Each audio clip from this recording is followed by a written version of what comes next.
How's it going, ScrubGamers? Welcome back to another video here at ScrubGames, and today we have another deck profile, and this one is going to go over my updated Yellow Palpatine list, because I've been enjoying this. I was enjoying it a lot for set 1 when I decided to try out and see how I want to play Palpatine, and with some new additions to set 2, I feel it's a little bit better and just as good, and a great one to pick if you want to go with the meta, because it's a very nice one for like the mid-range. Not the best in the early game, because considering that Palpatine drops quite late, but it's a very fun deck with a lot of cool plays, and it's very fun, and you would most likely enjoy it if you give it a try. So we're gonna get into it, and also if you want to check out gameplay of it, check out my previous in-person gameplay video put out yesterday. You can check it out, see how the deck performs, basically see it in action before you judge it on basically the list. So that is it. So we're gonna get into the video, but before we do, feel free to like, comment, subscribe. It keeps you updated with my videos as and when they drop, and by clicking the notification bell, you can get alerts when my videos do drop, so you can watch them there and then, or at a later time that suits you best. So with that out of the way, let's go ahead and check out my updated Yellow Palpatine list. So we're going to start off with looking at leader. So leader is pretty simple. He is Emperor Palpatine. He deploys at 8 resources. Is quite late, probably I think one of the latest in the game. And but when it does come down, he comes down to the 410, so 4 damage, which is pretty respectable, and 10 health, which is a lot. He also has a when deployed effect, which when he is deployed, you take control of a damaged non-leader unit, so you can grab something. So it means if your opponent's got something big on your board, you can just swipe that if you put a little bit of damage on it, which is very nice. You can easily put damage on it because the leader's effect wants to put damage on things for its effect. Because when it's in the leader area, you pay 1 and tap himself, and then defeat one of your own units. And then you deal 1 damage to any unit on the board and then draw a card. And you have to deal damage to units. If your opponent doesn't have any and you want to trigger this, you have to deal damage to your own if you have any. So do bear that in mind. And he does exactly the same on the front side, but then rather than have to tap himself and pay energy, it's now just 1 attacking. You defeat defeat a friendly unit, and then if you do, you deal 1 damage to unit and draw a card. So you get a great bit of drawing, so you can keep a good quality hand side, which is quite nice. And he gives you some pretty nice traits because he's got the Force trait, which is beneficial. We didn't really capitalize this on that in this deck, but it's still a good trait. He's got Imperial, which is probably a good beneficial trait for the dark side, and you got Sith and Official, which Official a little bit of synergy, but then Sith nothing at all, not yet. And he also does give you the access to the command and Villainy aspects, so you got access to those without incurring the aspect penalty, which is nice. And he's our lovely rare leader. So this is Palpatine. It's the leader and gone for it, and we've gone for the base being Jabba's Palace. We've gone for yellow base and access to yellow cards, and I've gone for the 30 health base, and I've gone for Jabba's Palace just because Jabba's Palace looks really nice. I like the art on that, and also 30 health because we want a maximum health to kind of survive potential aggro and get to a point where we can actually start playing the game. Because also the yellow base for yellow, the rare base for yellow, sorry, is not that great. All it does is minus the attack of something by 4, and we'd rather have that 5 health than have an effect that doesn't really help us in any way, really. So that's the leader and base. Quickly go over that because we don't really need to go over that long over it.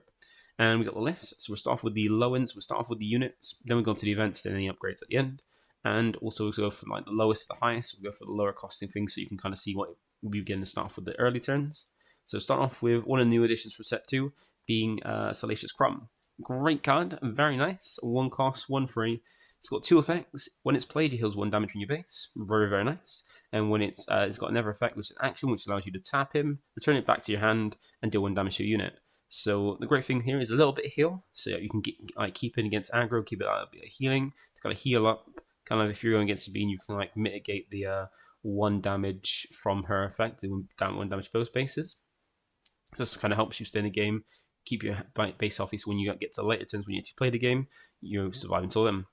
And then you can keep reusing over and over again because his action effect to kind of deal damage, which works perfectly with Palp, being able to put damage on things, so you can go before you deploy, you can make sure there's damage on you want to take, so that way you've got a target with its when deployed effect to take him, because you don't want to deploy Palp with nothing on your opponent's board that has damage, because otherwise you're not going to capitalize on his when deployed, and that's one of the key things of Palp, as long as there's other effects. But the main thing is his effect to basically just steal something is fantastic. So Crumb being able to one play heal and then bounce back to do damage and just keep doing it over and over again is fantastic. And he's got a decent of stats that he can survive if they do try to take him out. We only play 2 copies because we don't want too many because he is a unique unit, so you can't play multiple at the same time. If you do, you have to sacrifice one of them. But 2's enough so that we can either fight off Vader or even just basically see it and recycle it. Along with that, we've also got a way to kind of draw into our through our deck and kind of find the things we're looking for, and then also fodder for Palpatine as well, because we've got Patrol and V-Wing. So it's a nice turn 1 play, 2 cost, 1/1. Don't care about the stats. It's just more like a card you can play turn 1, and its effect is 1 play, draw a card. So literally just play this out turn 1, draw a card. You've basically lost nothing. You've also dug through your deck a little bit quicker. You've got Sync on board, ready for the next turn, and just go. If you don't have something else you want to kill off, just kill this off with put some damage out there, and also draw a card to kind of dig through to find the cards you want. So you can keep a pretty nice hand size with Palpatine, which is like one of the draws to him. And this is a nice card to go. We play 3 copies because we want to see it to kind of start off our early turns against like certain decks, so we can kind of dig for what we were looking for. And also we've got another nice turn 1 play, being Colonel Yularen. So this is a nice one that goes specifically very well with Crumb, because with Crumb you're healing quite a bit, because he's a 2 cost 2/3 unit, and then when you play a unit, including himself as well, just the hyperspace doesn't say that, when you play a command unit, including himself, you heal 1 damage from your base. So a bit more healing. As we've said, we want to kind of hold off because Palpatine doesn't deploy until quite late, and you kind of want to ramp up because you're playing green, you're ramping up, and you want to get into later games so you can actually play the game and kind of capitalize on all the good stuff green can do, especially Palpatine's deploy turn. So we want to keep the healing in, and Colonel Yularen is never good when you can play turn 1. They kind of get healing, decent stats, and also with Crumb you can heal 2, because if you have Yularen on board and you play Crumb heal you 1, and then Colonel Yularen will heal you 1 because Crumb was played, and you can keep bouncing back Crumb, so you can keep healing 2 constantly like that, which is really nice, especially if you've got excess energy. Crumb's a nice way to play. So we've got 3 copies of him because he's a pretty nice play, and also he helps out with some other units in the deck, which we'll go over when we get to him. We've also got another turn 1 play, being Bazine Natel as well. So this is a really nice one, a nice turn 1, and adds a bit more control that the yellow side offers. Because what she has the same cost as like Patrol and V-Wing, Colonel Yularen. She's got the same stats as Crumb, so not too bad. Not much power, but then you don't really care about power. It's more the effect. And she is also one you can smuggle out later in the game if you want. If you see it and don't want to play it, you can always resource it and play it out later in to help against those like control matchup when you've got like things like Super Laser Blast or like cards that you kind of want to rip out. Use Bazine to kind of like play it out, and then just rip cards from hand to kind of get rid of things you don't want them to have. Because what her effect is, when she's played, you get a look at your opponent's hand, so get that hand knowledge, and then discard 1 card from their hand. And if you do discard a card, then you make that opponent gets to draw a card. So while you don't specifically like Bodhi and stuff like that, basically make your opponent neg by ditch a card from hand and making them lose a card. You do that, but they replace it. But at least you get to look at the hand, get rid of stuff you don't want them to have. It could be a turn 1 play, it could be a card like Super Laser Blast that you don't want them to have, and then basically get rid of that like problem. We only have 2 because she's not always something you want to play. Sometimes you want to play Patrol and V-Wing. It depends on certain ones, and where she is unique, you really want to wait until 1's gone before playing the next one. So we can always side in more, but I feel like 2 is a good number for the main. And then the last 2 costs we've got is Motti. So this is a really nice one that works very well with Palpatine, because where Palpatine wants to defeat one of your friendly units to kind of ping some damage out there and draw a card, you got some kind of weak units to kind of make use of that, or your opponent's units, or something that triggers when defeated. And Motti is perfect for that because even it's a 2 cost 1/1, so it's like Patron V-Wing, not the best stats but very cheap cost, but it has a great effect. Just like how Patron V-Wing, just when it's played, draws a card, was fantastic. Motti has effect when defeated, you may ready any villainy unit. That could be anyone whatsoever. It could be a unit in space, unit in the ground, or even Palpatine himself. So you can literally swing with Palpatine, use his effect to pop Motti, which will put a damage on something on the board, and also draw you a card.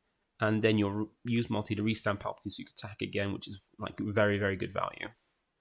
So we've got 1 copy of it because you don't want to have too many of these, but you want one of these for when you come to like your kill turn. You can play like position it very well with Palpatine, where if you've got something big on board, play out Motti, or swing with that unit, so play Motti, swing with Palpatine, pop Motti, and then restand either Palpatine himself or your big unit you want to swing with again. So very good play, and the 1 copy is just perfect. So that is the 2 cost plays. Those are all the ones you can play at turn 1. Then we go to the cards you can play at turn 2. And that is, start off with Super Laser Station, one of your ramp options, one of your best ramp options as well, because it's one you can easily just trigger with Palpatine, because you can get him out turn 2, then turn 3, you can then use like swing with him, Palpatine, pop, get a draw, ping a damage, and also then ramp, and it comes, and it basically, even though you have to pay an energy for Palpatine to be able to pop this, you get that back because when Super Laser Station goes into your resources, it then comes in ready, so you basically just Didn't really pay one, you just basically replace the energy, but increase the amount of resources you have. So we've got 3 copies of this because you want this as early as possible to kind of get out, because we want to ramp up as quickly as possible to be able to deploy Palpatine and play some of our bigger things quickly. We also have 3 Royal Guards, and this is a card that goes really well with Colonel Yularen, because you can play Colonel Yularen turn 1 and then Emperor's Royal Guard turn 2, and it offers a really nice thing because it's a free cost, 3/4. So very good stats just for a free cost. Very good stats. You see it on a fair few units being 3/4, very nice. And while you control an official unit, which Yularen is, they gain Sentinel. So that's the benefit with Yularen is an official, just like Motti is. So while if you do Yularen turn 1 and then after that Emperor's Royal Guard, you now have a Sentinel on board, thanks to Royal Guard, to keep Yularen safe, and also you heal 1 because of Yularen, because you played a command unit, and also as well as that, you do have a quite nice unit, because also this gets even more benefit from having Palpatine as a leader, because it's got another effect where while you control Palpatine, either as a leader or a unit, he gains extra 1+ health. So while he's normally a 3/4, with Palpatine and Colonel on board, Yularen triggers him to be Imperial, because even though Palpatine is an official unit, it's not until it's in the ground arena after it's deployed. It's not an official unit in the ground, like official unit you control. It's just a leader. But when you deploy him, he's then a unit, and then he treats for this. But Yularen can treat for this for the beginning, and then you have that to protect Yularen, and also have a very nice 3/5 Sentinel, which is very nice. So you got 3 copies of this because he's not unique, so you can play as many as possible, and that's just a great thing to have. You also got the new upgrade towards Cell Block Guard. So we used to have Cell Block Guard as a good Sentinel. It used to be a 3 cost, 3/3.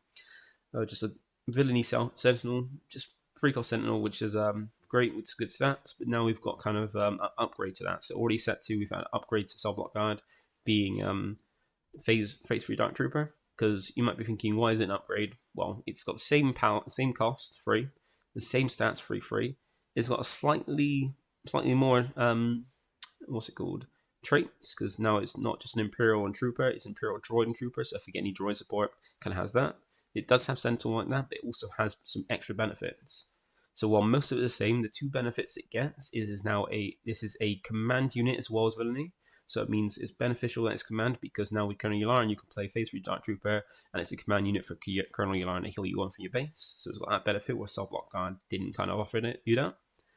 And as well as that, you've got an actual effect on it, where before Cell Block Guard was just a Sentinel. This one has an effect where when combat damage is dealt to this unit, give an experience token to this unit if it survives the damage. So that means you can either use this to take out a unit that's only got 2 power or less, and then take it out because you've survived the combat damage, and combat damage is dealt back to it. You gain experience, it makes it dead a 4/4. And what would be damage, it just means that if they attack into it and don't kill it, it gets stronger, which is not something they want, but still it's then the same it's exactly the same thing as Cell Block Guard, a nice Sentinel, and being a command unit allows it to heal with Yularen. So that's the kind of greatness about that there. We've also got 3 copies of 7th Fleet Defender as a space unit. So we do have some space units as well. We don't have like many. I was going to go with the Star Viper, because it's once again another command unit to go well with Yularen. But the problem is with that is while Star Viper is very nice, can give you more heal if you've got the initiative, the problem is it can be taken out, whereas 7th Fleet Defender has 2 benefits over that, where it's got a shield, so while it's not got the same stats, it's still decent enough, same kind of cost. Almost as good as that, same amount of power, it's not the same amount of health, but it comes in shielded, so it comes in without protection once, so it can survive a little bit easier, and also because it's a Villainy unit, it can be played off Vader, which is great benefit. So sometimes you might want to play something in the ground arena, sometimes you want to play something in space, and Vader has the option to do that. So we've gone for this as well, as a pretty nice unit. We play 3 copies of it because it's just nice to get those in, especially to combat some aggro when you start going with like Green Squadron A-Wing, things like that. Put some of these units in so you can take them out and then survive, and then control it that way. And we've got the last of the 3 costs, so the last of the cards you can kind of play out turn 2, being General Veers. And General Veers is a nice one because where the majority of the cards are Imperial, so like Yularen, Motti, Super Laser Tech, your Sentinels, and 7th Defender, even some of your bigger things, and Palpatine himself. This is a nice one. Once again, all these 3 costs can be brought out from Vader, so everything can be brought out from Vader, apart from a Patron being Colonel Yularen, but everything can be. So you can even get like Crumb and Bazine or Motti together from Vader, or one of these from Vader. and he just basically gives all our friendly Imperial units a +1/1, which is great just to make your things a lot stronger. So it makes your Sentinels a lot bigger and makes your every unit's a lot stronger, which is just great. And 1 copy is perfect. You don't want too many because he's unique. You can put loads on board. So now we get to higher units. Next we have jump straight from 3 cost to 7 cost, being Vader. So Vader's a fantastic one. He's a legend. He's one of the best legendaries for a reason. 7 cost, 5/7, very solid stats for its cost. And also an Imperial that can get boosted by Veers, and he has Ambush, so he can help you control board. And when played, you can look at the top 10 cards of your deck for any number of Villainy units with a command cost of 3 or less, and play each of them for free. So like I said, you can either play one of these, if you see any of these free cost ones, you can play one of them out for free, or you can play a combination of Bazine and Crumb, or Motti and Crumb if you see those together. Ideally, you're either getting one, or you're potentially getting the 2 here, which is quite nice. So getting a heal, and then Motti for Palp, or a Crumb, and then a Bazine to look at their hand and kind of rips the out of it. It's quite nice. Or even in one of these units is quite great.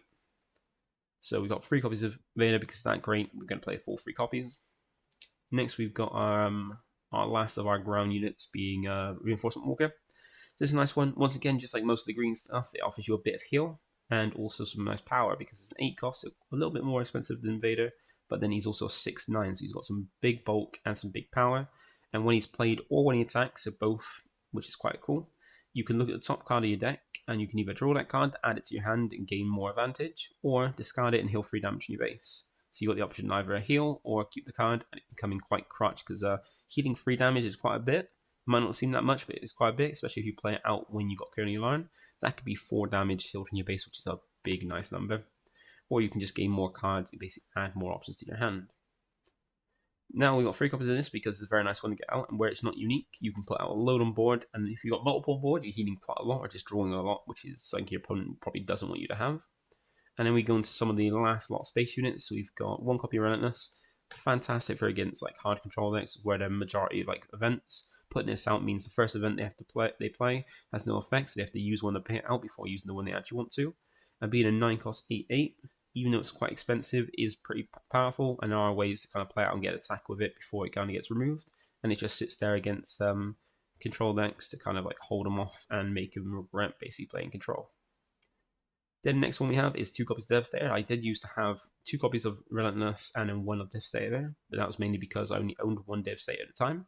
And Relentless was, I think there's more control decks at my locals, so I decided to go with more Relentless. But now I'm happy with 1 Relentless and having 2 Devastator, because 2 Devastator gives you more likelihood to see it when you want it later in the game. And it's also one of the ways you kind of finish off games because that whopping 10 cost with 10 power, so 10 power, 10 health, a lot of bulk. There's a Sentinel, so it kind of protects you perfectly in the space side, and also have Overwhelm, so if it takes out something, if it attacks and takes out something, if the damage it does to it exceeds itself, that excess damage goes to your opponent's space. You can still like hit base through units, which is fantastic. Not only that, it also can clear things off the board very well because it's got when played, you can deal damage to a unit equal to the number of resources you control. So usually that's default being a 10 power it's coming out of. You can cheat in for a little bit cheaper and do like 9 damage, but still minimum 9 damage to any unit is fantastic. It's normally taking something out. So if it doesn't have a shield, it's been taken out by this. And it can basically just come down, take something out. Something even leaders as well. It's not a restriction like some other cards do where you can't hit unique units. It can come down and slam a leader, which is great. And since you're ramping up, you're most likely going to drop this rather than waiting until like turn 9 to play this. You could be dropping it a little bit earlier. So you have 2 copies of this because while it's unique, you kind of want to drop this down and kind of push through the space side while like holding off on the ground side because your opponent's not going to have much to kind of hold off this in the space race, which is just a benefit for you. And then one of the new additions we got for the space is Finalizer. So this, like, your space units just go up and up and up. And Finalizer is probably the most expensive, second most expensive card, but also probably one of the most base powered expensive cards because it's 11 cost, so quite a bit expensive, but it's also 11/11. It also has Overwhelm, so once again, just like Devastator, even if it's like attacking a unit, it's going through them to get to the base. You still do damage to base through units because there's not going to be much in the space arena that's going to have like more than 11 health or even be able to hold off this swinging.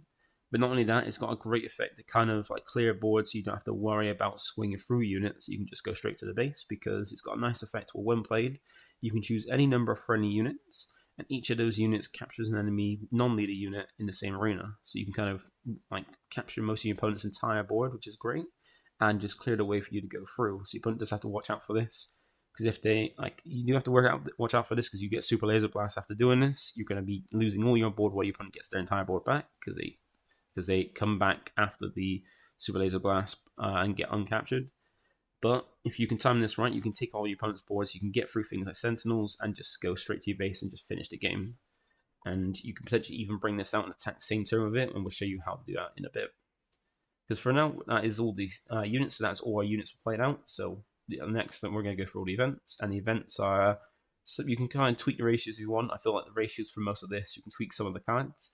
Like personally, I wanted to try and get some other ones in. I did want to get back in Tarkin, because he's quite useful, even though it's a 4 cost that doesn't have the greatest stats. He still help you find your Imperials, and since you've got a lot of Imperials, you can most likely get a +1 off of it.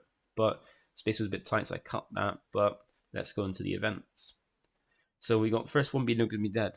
Perfect card, helps you control, especially when you got some leaders like deploying quickly, like even like aggro leaders like Sabine and stuff. You kind of want to not be attacked so often by it. So if your opponent brings out a leader, the greatest thing you can do straight away is go No Good Me Dead, tap it down, and with how the turns work, where it's not at the beginning of the turn you restand stuff, it's at the end of the turn, you kind of do your draw, untap, restand. Since that's how it works, you can lock something down for 2 turns, because it'll stay down for the end of your turn, so the next turn it'll still be locked down as well. And this is great just to hold off a card for 2 turns, especially when you got problematically it's like Han Solo stuff that want to kind of swing the ramp. You kind of go no, stay down, and then don't have to worry about it for 2 turns. But in those 2 turns, you do want to try and take it out, but at least you've got 2 turns to kind of try it without them making use of it.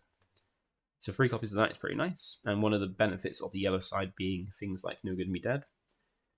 Then we've got Sneak Attack, another really good benefit I like with the combination of yellow for things like Palpatine is Sneak Attack. So this is a nice one where it can kind of make use, because normally when you play out a card, unless it's got Ambush, it comes in rested and just stays there, and you have to wait a turn before you attack with it. Sneak Attack allows you like basically bring out something and attack with it straight away. Well, not like straight away, but you can attack with the same turn you play it, because the 2-cost event allows you to play a unit from your hand. It does cost 3 less, so you can play it while you're paying 2, so you're paying something out for 1 less than it normally is, and then it enters play ready. But then the only downside is at the end of the turn, end of the regroup phase, so end of the turn, you defeat it. But it doesn't matter if you're going to win the game the same time you play it, and that's usually when you want to hold this off. You want to use this the turn you're playing it, or even early turn is one of the benefits. So you got benefits both early turns and late turns when you play this, because you can play it early to kind of play out cheaper and earlier Super Laser Technician. So you can kind of go things like turn 1, play Sneak Attack, bring out Super Laser Technician, swing straight away for a bit of damage, end the turn gets defeated. So you go to your turn 2 with 4 resources, which is great to start then ramping up, like maybe play a resupply or a never Super Laser Technician and pop it with Palpatine, things like that. You can kind of get your ramp going a lot quicker if you see like a loss of your hand, but then Palpatine and kind of mitigate that by then like popping your units like Super Laser Technician and then draw you more cards and get it back up. Or even make use of P-Wing then. So you can kind of play out Super Laser Technician, or even like already in the late game you can play out some of the big units, so you can play Sneak Attack, play out Relentless Devastator Finalizer. They come in active, they get their effects off, and then you can attack the same turn and maybe even finish the game, because 10 damage or 11 damage is a lot if your opponent's like not long off death, and if they're safe at 10 damage away. A Devastator with coming out of Sneak Attack can be a good way to clear out a Sentinel that might be in its way with Devastator, and then swing straight at base for 10 could be a game-winning play. When your opponent thinks they're safe, taking initiative, they're not safe because you've got Sneak Attack. So like, you might be thinking like, what are the benefits of yellow? Where here are some good benefits. You get things like Bazine, you get some like 7th Elite Defender being some alright units, but then you get some very good yellow stuff in the events, and like No Good Me Dead and Sneak Attack. Now for some of the other cards we've got Resupply, Extra Ramp, basically just play free, ramp up. You want to hit as much ramp as possible to get out the ramp up as quickly as possible, because the quicker we can get Palpatine to play some of these big units, the quicker you're controlling the game. So 3 copies of that. We've also got 1 copy of Command, so extra support, and even though that we've got even though that is a double command card, we won't pay the aspect penalty, so we'll be paying 6 for this, not 4. This is great because it's an extra option for ramp if you need it. If you've got nothing else for the turn or nothing you really want to play, it's a great option there. And it's also useful because it's got ever effects. Not only does it ramp, it's got some ever effects that are useful, which could be mainly it's giving 2 experience tokens to units, like powering up a unit like Vader or Devastator or things like that. So giving something a bit more power, so it's hitting a little bit harder. is great, or even Palpatine, make him a little bit stronger. And the other effect you're going to be using is returning a unit from your discard pile to your hand. So that's why we didn't really care too much about only having one Relentless against control, because you can always side deck. But for turn 1, we've got Command. So if you do play out Relentless and then lose it, Command can grab it straight back and make use of it. Say with Multi, you can even grab back Multi after you use it, so you make sure you've got it in hand, or if you've milled it, grab it back to hand so you can have it for your kill play, where you can go Sneak Attack, Devastator, play out Multi, swing with Devastator, play out Multi, pop it with Palpatine, restand Devastator, swing again. Things that crazy plays you can make.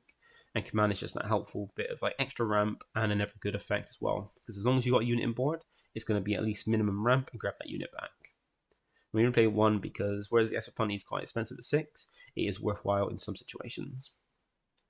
Then next we've got Overwhelm Barrage, being one of the best events in the game. We're going to want that because we're going to want to play stuff out, and sometimes we want to help control in the early game. So where we can ramp up a little bit, we do want to make sure that we're kind of holding off until the late game, and Overwhelm Barrage is great.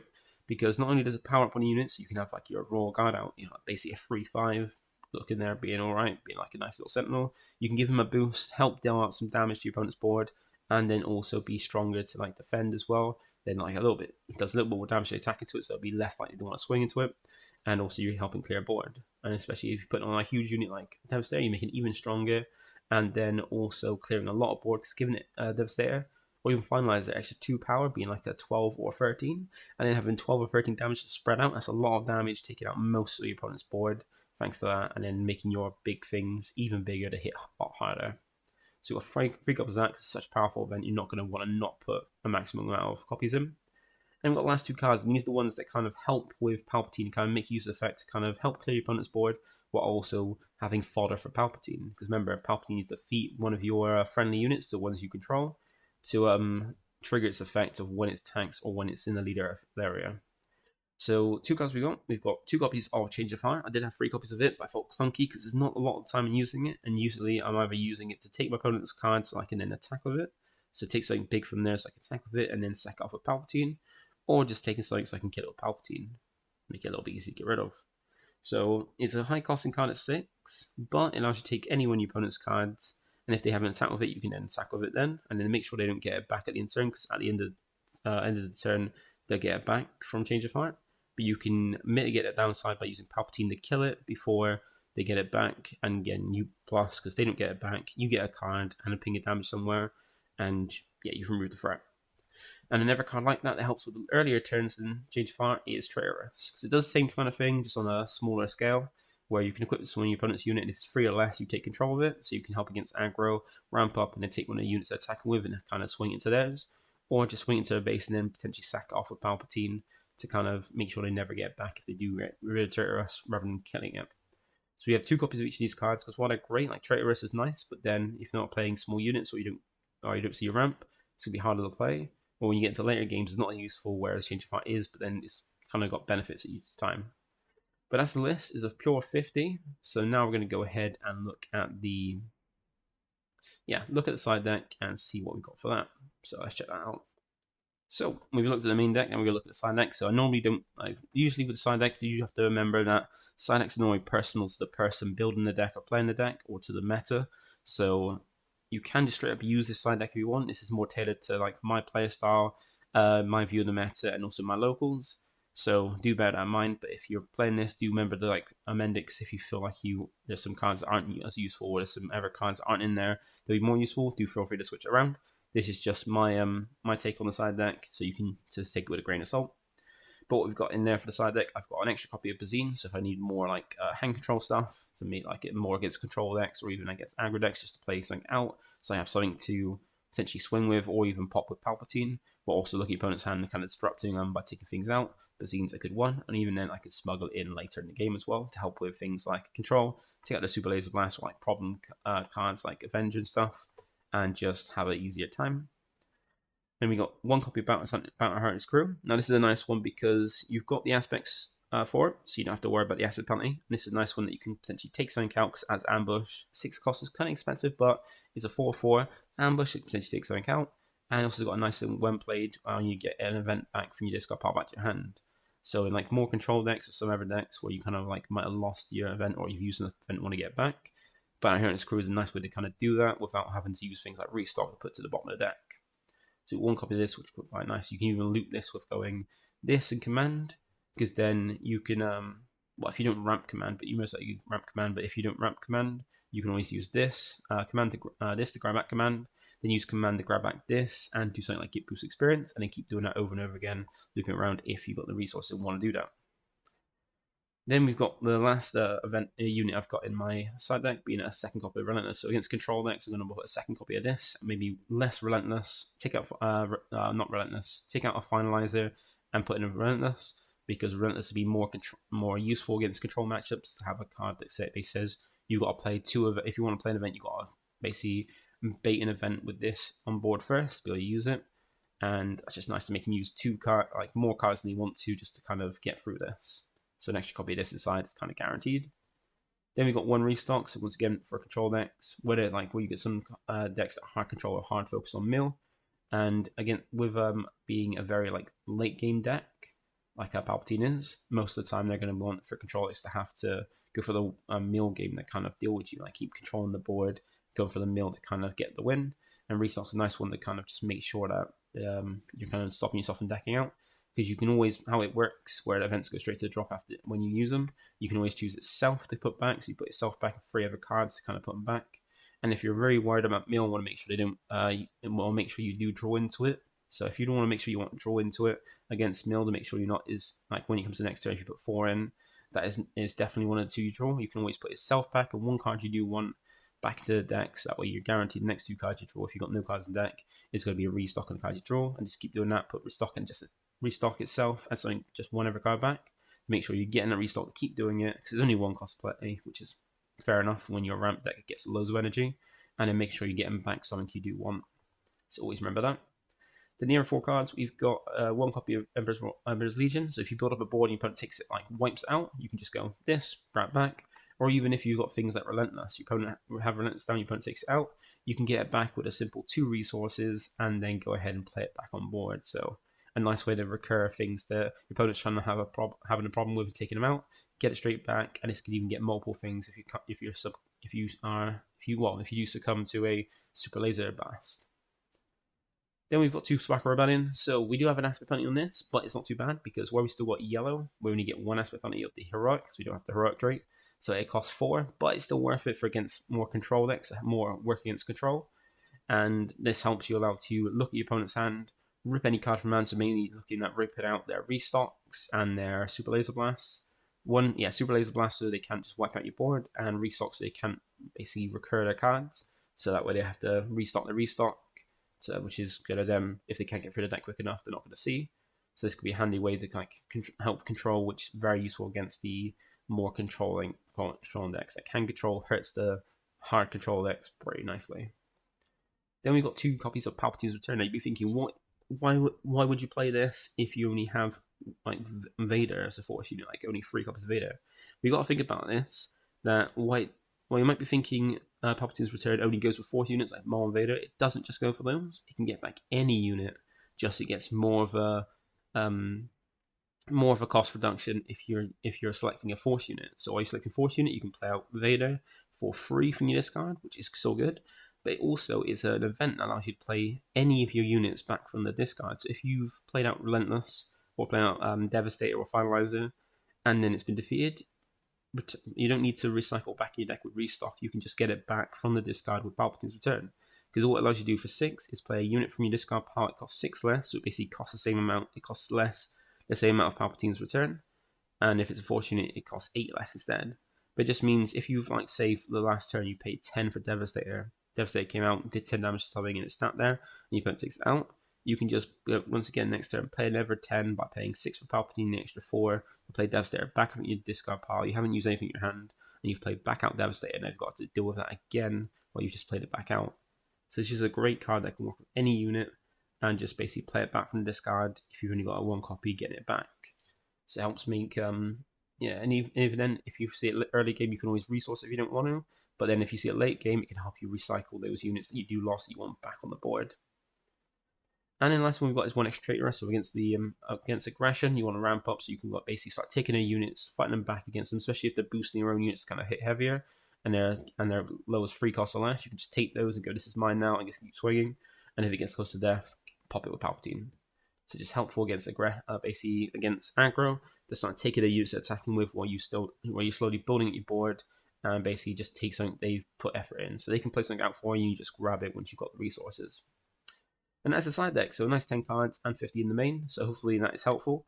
If you have any questions about the deck, because I do have some gameplay, as I said, I played out yesterday, so if you want to check it out, check one of the end credit ones, one of them will be the video to go and check out.